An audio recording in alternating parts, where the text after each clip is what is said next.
নবী সাল্লাল্লাহু আলাইহি ওয়াসাল্লামের জন্মের আগেই তার বাবা চলে যান, ইতিম মুহাম্মদ সাল্লাল্লাহু আলাইহি ওয়াসাল্লাম। তার মা আমিনা 6 বছর বয়সে ইন্তেকাল করে। সিচুয়েশন বুঝতে পারছেন? 6 বছর একটা বাচ্চার বাবাও নাই মাও নাই। তার দাদা আব্দুল মুত্তালিব তাকে সাথে রাখেন, খুব আদর করেন, খুব মহব্বত করেন, যেখানে যান সাথে করে নিয়ে যান। তিনি নেতা মানুষ, তার পাশের চেয়ারে তাকে বসতে দেন, বলেন আমার এই নাতি একদিন সাইয়্যেদ হবে, নেতা হবে, এই কথা বলেন। তিনি ইন্তেকাল করলেন 8 বছর বয়সে। তারপরে দায়িত্ব পেলেন চাচা আবু তালেব। নাম কি? এই 8 বছর বয়স থেকে নিয়ে নবী সাল্লাল্লাহু আলাইহি ওয়াসাল্লাম নবী হয়েছেন 40 বছর বয়সে, আর মক্কায় ছিলেন 13 বছর।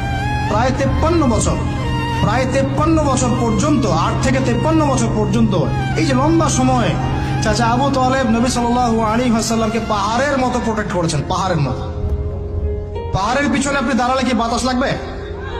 এভাবে তিনি প্রোটেক্ট করেছেন নবী সাল্লাল্লাহু আলাইহি ওয়াসাল্লামকে। তার সন্তানদেরকে যা খাওয়াতেন তার চেয়ে ভালোটা নবীকে খাওয়াতেন সাল্লাল্লাহু আলাইহি ওয়াসাল্লাম।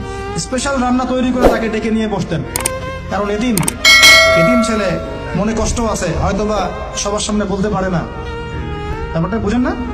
তিনি এইভাবে ট্রিট করতেন। এমনকি নবী হওয়ার পরে আল্লাহর নবী সাল্লাল্লাহু আলাইহি ওয়াসাল্লামের বিরুদ্ধে পুরা সমাজ চলে গেল। কেউ গালি দেয়, কেউ বলে সাহের, কেউ বলে কাযযাব, কেউ বলে ফারিকুল জামা। মানুষ গালিগালাজ শুরু করলো, নিন্দা গীবত তহমত শুরু করলো, অর্থনৈতিক বয়কট শুরু করলো, সামাজিকভাবে বয়কট করা শুরু করলো। এমন কোনো অত্যাচার নাই যা নবী সাল্লাল্লাহু আলাইহি ওয়াসাল্লামকে করা হয় নাই। বুঝতে পারছেন কথা? এইরকম একটা সিচুয়েশনেও চাচা আবু তালেব তিনি বলছেন, তারা তোমার দিকে আসতে পারবে না দলে দলে যতদিন আমি আবু তালেব দাফন হচ্ছি না মাটির তলে। কথা বুঝতে পারছেন?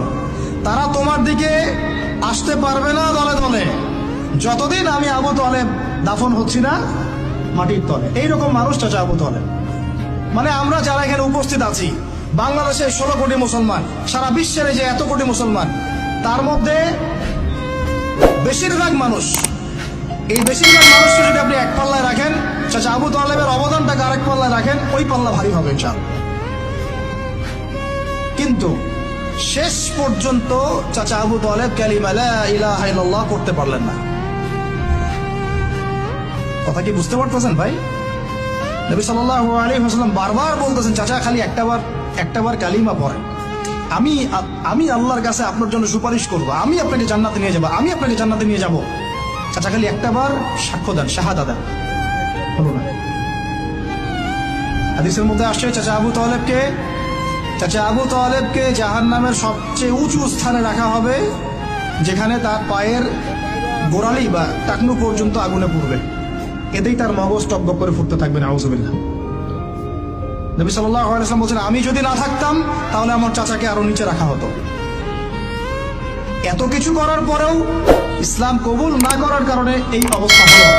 এখন কি ভাই আমি বুঝতে পারছি যে আল্লাহ পাক যে আমাদেরকে বিনা জিজ্ঞাসাবাদ করেই মুসলিম পরিবারে জন্ম দিয়েছেন, আল্লাহ পাক আমাদের উপর কত রহম করেছেন, আমাদের কত কৃতজ্ঞতা স্বীকার করা উচিত।